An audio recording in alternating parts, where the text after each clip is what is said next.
নাটোরে ৫ বছর বয়সী এক শিশুকে ধর্ষণের অভিযোগ উঠেছে। এ ঘটনায় উত্তেজিত এলাকাবাসী অভিযুক্ত ফুচকা বিক্রেতা শরীফুল ইসলামকে গণপিটুনি দিয়ে পুলিশে সোপর্দ করেছে। স্থানীয় পুলিশ সূত্রে জানা গেছে, গত মঙ্গলবার বিকেলে সদর উপজেলার মদনহাট গ্রামে ওই শিশুকে ফসলের মাঠ থেকে বাড়ি পৌঁছে দেওয়ার কথা বলেন একই গ্রামের শরীফুল। পরে রাস্তার পাশের এক ঘাসের জমিতে নিয়ে গিয়ে সেখানে শিশুটির উপর পাশবিক নির্যাতন চালান।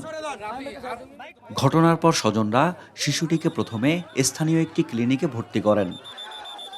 পরে বুধবার রাতে শিশু ধর্ষণের বিষয়টি এলাকায় জানাজানি হলে স্থানীয়রা অভিযুক্ত শরীফুলকে গণপিটুনি দিয়ে একটি গাছের সঙ্গে বেঁধে রাখে। খবর পেয়ে সদর থানা পুলিশ দ্রুত ঘটনাস্থলে পৌঁছে পরিস্থিতি নিয়ন্ত্রণে আনে এবং ফুচকা দোকানি শরীফুলকে আটক করে থানায় নিয়ে যায়। শরীফুল নামে এক ব্যক্তি, সে ধর্ষণ করেছে।